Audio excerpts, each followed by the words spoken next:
ആഹാ, ഇതുവരെ റെഡിയായില്ലേ?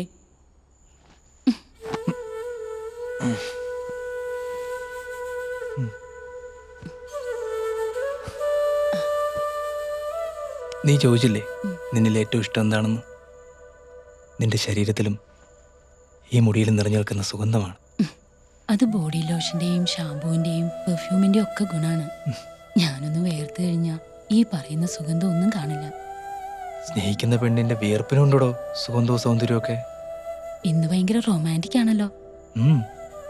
ഇങ്ങനെ സംസാരിച്ചിരുന്നാ മതിയോ? പോണ്ടേ?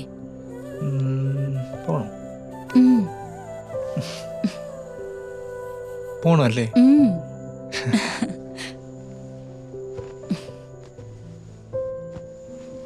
അല്ല, നീ കഥ മുഴുവൻ പറഞ്ഞില്ലല്ലോ. ഓ, എന്നിട്ടെന്താ? ഗൗതമന്റെ ശാപം അവളെ കല്ലാക്കി മാറ്റി. അവസാനം ശ്രീരാമൻ വരേണ്ടി വന്നു അഹല്യയ്ക്ക് ശാപമോക്ഷം കിട്ടാൻ. ഈ ദേവേന്ദ്രൻ ഒരു സംഭവം തന്നെ അല്ലേ? ആളുടെ കഴിവ് നമുക്കുണ്ടായിരുന്നെങ്കിൽ നമുക്ക് എത്ര പെമ്പിളരെ വളയ്ക്കായിരുന്നല്ലേ? അയ്യടാ, മനസ്സിലെ പൂതി കണ്ടില്ലേ? കൊല്ലും ഞാൻ.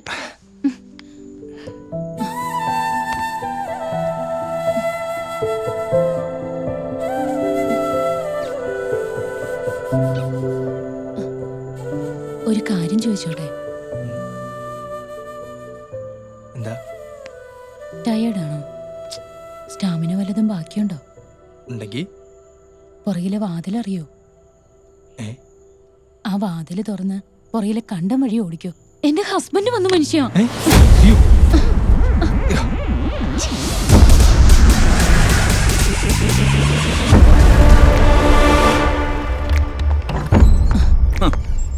നീ എന്താ കുളിച്ച സുന്ദരിയുണ്ടല്ലോ? എന്താ അമ്പലത്തിൽ പോകുന്നുണ്ടോ? നിങ്ങൾ ഈ കണക്കിന് പോവാണെങ്കിൽ ഞാൻ അമ്പലത്തിൽ പോയി ഭജന ഇരിക്കേണ്ടി വരും. അതിന് ഭജന ഇരിക്കേണ്ട പ്രായമൊക്കെ ആയോ നിനക്ക്? അതെ, അമ്പലത്തിൽ പോകുന്നത് സൂക്ഷിച്ചൊക്കെ മതി. കുളിച്ചൊരുങ്ങി പെണ്ണുങ്ങൾ അമ്പലത്തിൽ പോകുന്നതേ വേറെ ആവശ്യത്തിനാന്നാ നോവലിലൊക്കെ പറയുന്നത്. അതിന് കഷ്ടപ്പെട്ട് അമ്പലത്തിൽ പോണോ? വീട്ടിലെല്ലാ സൗകര്യങ്ങളും ഉള്ളപ്പോ എന്തിന്? പ്രാർത്ഥിക്കാൻ, അല്ലാതെ എന്തിന്? ഞാൻ പേടിച്ചു പോയി. നിങ്ങളെ പോലെ ഉത്തരവാദിത്വം ഇല്ലാത്ത ഭർത്താക്കന്മാരൊക്കെ പേടിക്കണം. ഇന്നലെ തന്നെ രാവിലെ പോയിട്ട് കയറി വന്ന സമയം കണ്ടോ? എങ്കിലൊന്ന് വിളിച്ചു പറയാൻ. ഞാൻ ആ പി സി എടുത്ത് പറഞ്ഞു വിട്ടാണല്ലോ. എന്നാലേ ഇനി തൊട്ട് എന്റെ കാര്യങ്ങൾക്ക് ഞാൻ ആ പി സിയെ വിളിക്കാം. വഴക്കിടല്ലേ പൊന്നെ. ഞാനിപ്പോ എന്താ വേണ്ടത്? സ്നേഹിക്കണം, അത്രയല്ലേ ഉള്ളൂ. ഞാനിപ്പോ സ്നേഹിക്കട്ടെ? സ്നേഹിക്കാൻ പറ്റിയൊരു കോലം. നിങ്ങൾ ആദ്യം പോയി കുളിച്ചേ, ഞാൻ ഭക്ഷണം എടുത്തു വെക്കാം.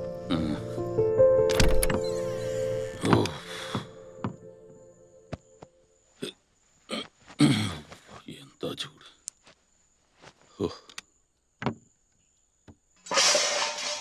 എന്താ അവിടെ ഒരു ശബ്ദം? പാത്രം പിന്നെയും പൊട്ടിച്ചാ? ഒന്നുമില്ലേട്ടാ, ആ കള്ളപ്പൂച്ച പിന്നെയും വന്നതാ. ഇവളും പൂച്ചയും തമ്മിലുള്ള കളി ഇതുവരെ തീരാറായില്ലേ?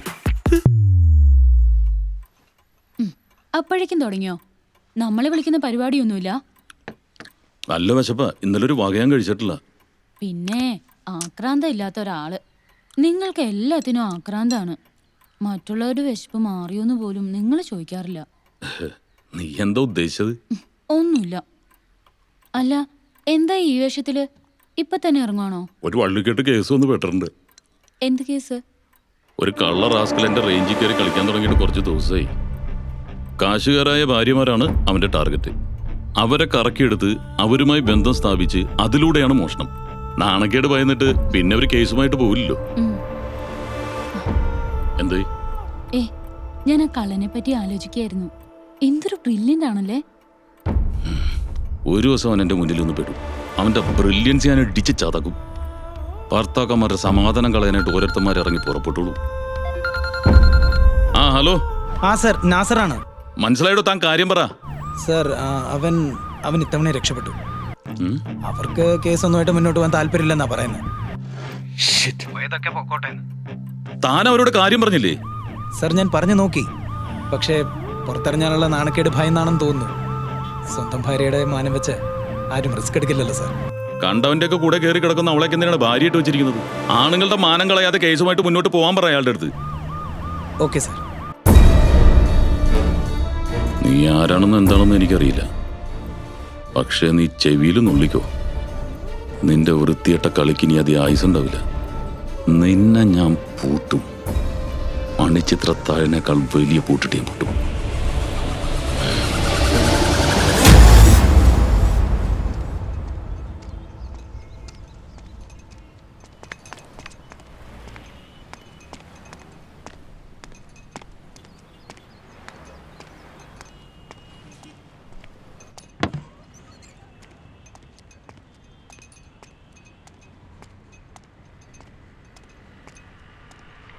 സാർ, ചാന്ദനു സാർ, ഗുഡ് മോർണിംഗ് സാർ. ഇന്നും സെൽവകുമാറിന്റെ 3G ഫീസ് ആണല്ലോ. ഭഗവാനെ കാണി.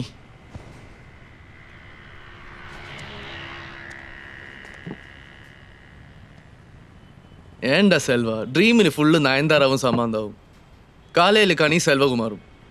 உன்னோட 100 வாட்டி சொல்லிருக்கு, எனக்கு டீ மட்டும் தான் போதும், உன்னோட மூஞ்சிய கனி வேணான்னு. அப்படி ஒன்றும் சொல்லாதங்க சார். என் அப்பா சொல்லியிருக்காங்க நான் ரொம்ப பிரமாதமான கணின்னு. இனிமேல் பாருங்க சார், உங்களுக்கு வச்சடி கைட்டம் தான். എന്നിട്ട് அப்பா இப்போ എവിടെ ഉണ്ട്? இறந்துட்டு சார். நான் பிறந்ததுக்கு அப்புறம் தற்கொலை பண்ணிக்கிட்டார். ഓ മാൻ, ഇതിലും വലിയ എന്തോ വരാനിരുന്നതാ. നൈസായിട്ടങ്ങ് സ്കൂട്ടായി. பெரிய ஆளாக வேண்டியவர் சார் எங்கள் அப்பா. எப்படி சார் ரூம் இந்த மாதிரி க்ளீனாக வச்சுருக்குங்க? எனக்கு க்ளீன் பண்ணுறதுக்கு சான்ஸே தரல. ഈ റൂം ക്ലീൻ ചെയ്യാൻ ശമ്പളം ഇല്ലാത്ത ഒരാളെ ഞാൻ നിർത്തിയിട്ടുണ്ട് സെൽവ. രാത്രി കുറച്ച് ബ്ലഡ് മാത്രം കൊടുത്താൽ മതി. யாரு சார் அது? ഒരഴകാന പേയ്. பேயா? കേട്ടില്ലേ? സത്യം. അയ്യോ, 9 മണി, പോവാൻ സമയമായി. Bye Treesa, by.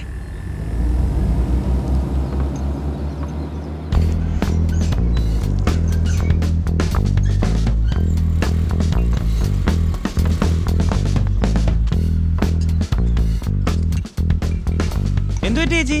പാലിലല്ലോ കുഴപ്പമുണ്ടോ? ചേച്ചി പാല് കുറച്ച് മതി എന്ന് പറഞ്ഞു. ഇല്ല, ഹസ്ബൻഡ് ടൂറ് പോയിരിക്കുക.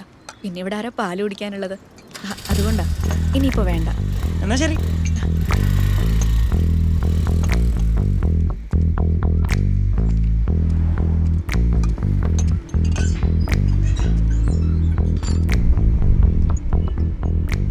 ഹലോ ചന്ദ്രേട്ടാ.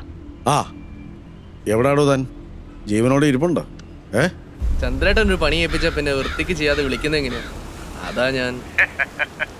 അപ്പൊ ചൂണ്ടയില് മീൻ കൊത്തിയെന്ന് സാരം. ഇനിയിപ്പോ വലിച്ച് കരയിലോട്ടിട്ടാ മതിയല്ലോ. അങ്ങനെ എടുത്തു ചാടി ചെയ്യാൻ പറ്റില്ലല്ലോ. ചന്ദ്രേട്ടൻ നമ്മളൊരു വർക്കിംഗ് സ്റ്റൈൽ അറിയാലോ. വളഞ്ഞിരിക്കുകയാണ്. ഇനി കൂടിയ ഒരാഴ്ച, അതിനുള്ളിൽ സംഭവം നടക്കും. പക്ഷെ ശാന്തനുവേ, നീ സൂക്ഷിക്കണം.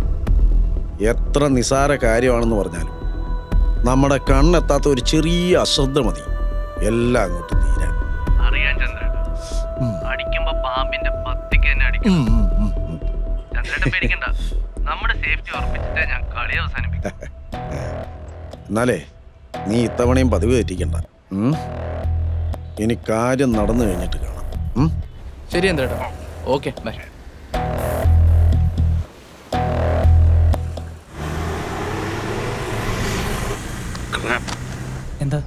എന്ത് പറ്റി സാർ? നമ്മളൊക്കെ എന്തിനാണ് യൂണിഫോം ഇട്ടുകൊണ്ട് നടക്കുന്നത്? ആ പുന്നാര മോൻ നമ്മുടെ മുന്നിൽ കൂടി കളിച്ചുകൊണ്ട് നടക്കുന്നുണ്ടല്ലേ? നമുക്ക് എന്ത് ചെയ്യാൻ പറ്റും സാർ? മോഷണ കേസിൽ പരാതിയില്ലെങ്കിൽ പിന്നെ കേസെടുക്കാനുള്ള അധികാരം നമുക്കില്ലല്ലോ. അവരെയും കുറ്റം പറഞ്ഞിട്ടൊന്നും കാര്യമില്ല. എരയെ പത്തി നോക്കി അടിക്കുക, അതാണ് അവൻ്റെ ഒരു ലൈൻ. സ്വന്തം ഭാര്യയുടെ ന്യൂഡ് ഫോട്ടോസ് അല്ലെങ്കിൽ വീഡിയോ ക്ലിപ്സ്, അതുമല്ലെങ്കിൽ അവരുമായിട്ട് റിലേറ്റ് ചെയ്യുന്ന എന്തെങ്കിലും ഒരു എലമെന്റ്. ആത്മാഭിമാനമുള്ള ഒരു ഭർത്താവ് കേസും പുകാറായിട്ട് പോവാതിരിക്കാൻ വേറെ വല്ല കാരണം വേണോ? അറ്റ്ലീസ്റ്റ് അവനെ ഒന്ന് ഐഡന്റിഫൈ ചെയ്യാൻ ഒരാളെങ്കിലും ഒന്ന് സഹകരിച്ചിരുന്നെങ്കിൽ സ്റ്റേഷനിൽ കയറ്റി ഇട്ടിച്ച് കൈയുടെ തരിപ്പ് തീർക്കായിരുന്നു. കേസ് രജിസ്റ്റർ ചെയ്യാത്ത സ്ഥിതിക്ക് ഐഡന്റിഫൈ ചെയ്തിട്ടും കാര്യമൊന്നുമില്ല. എന്ന് വെച്ചാ അവനെ പിടിക്കാൻ അപ്പൊ ഒരു വഴിയില്ലേ? വഴിയൊക്കെ ഉണ്ട്. ഗാംബ്ലിംഗ്, എരയെ വേട്ടക്കാരന്റെ മുന്നിലേക്ക് ഇട്ട് കൊടുക്കുന്ന പക്ക ഗാംബ്ലിംഗ്.